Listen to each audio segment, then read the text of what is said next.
You've probably heard the term hypervigilance before, right? It's usually talked about like it's just a symptom of something else. But it's so much more than that. It's this deep, embodied state of being that tells a really complex story. But what if that one state is actually telling two completely different, totally hidden stories?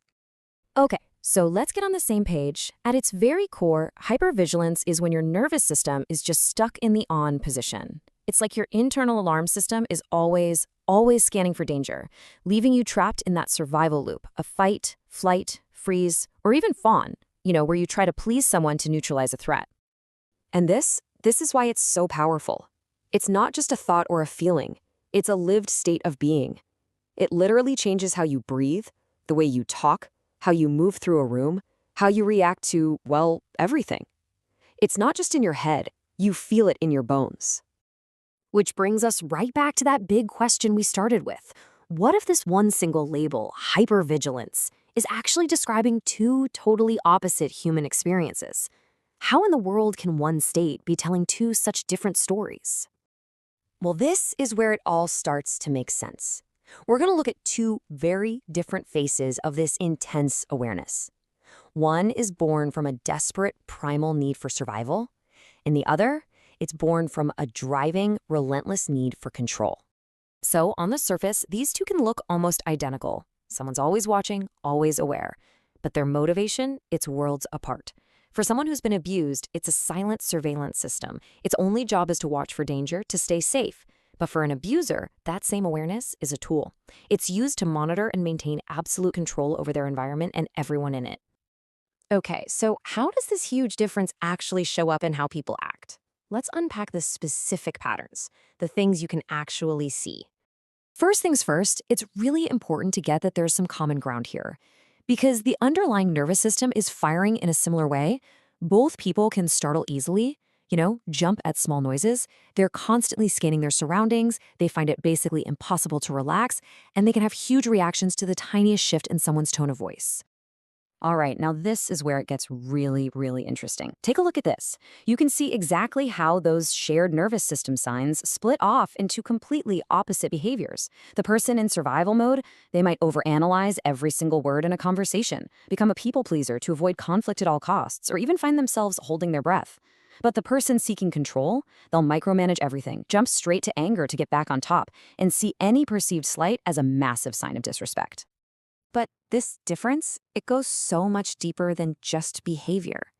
We're about to explore how it affects us on a much deeper, energetic level, right down to what some people would call our spiritual core. Now, to help us understand this, the source material introduces a really unique concept called the Magdylla. Just think of it as your energetic center, your soul's core.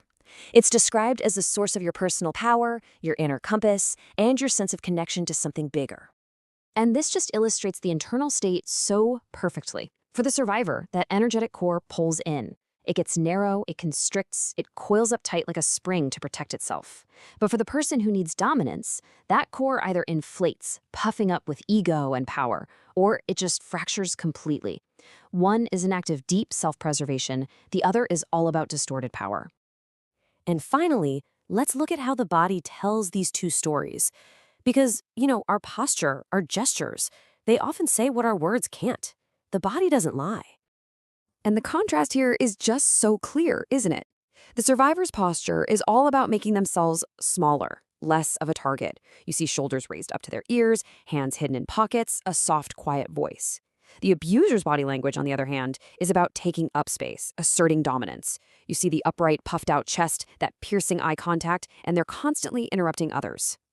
So really, it all boils down to this. This is the key takeaway, and it's put so perfectly right here.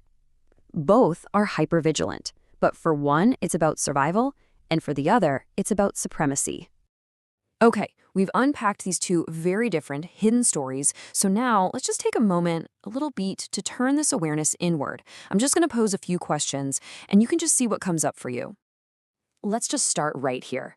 Take a quiet moment and just ask yourself, how does that state of being on high alert, how does it show up in your body, in your behaviors? Is it a tight jaw, a racing mind? Just notice. And here's a big one to think about. Have you ever confused that feeling of being constantly on guard with the feeling of being strong? Is what you call strength actually just exhaustion in disguise? Now let's connect this right back to your physical self. Where in your body do you feel safety the most? Maybe it's in your feet, grounded to the floor. And on the flip side, where do you feel fear? Maybe a tightness in your chest. Just get curious about the physical sensations of each. Think back to that dynamic of control we talked about.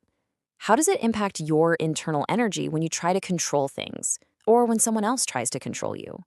Does it make you feel small and constricted, or puffed up and fractured? And finally, let's just leave you with this last thought to carry with you.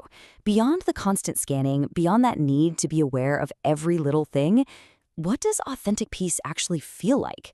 What would it be like to truly rest in a state that's beyond vigilance? That's a powerful question to hold.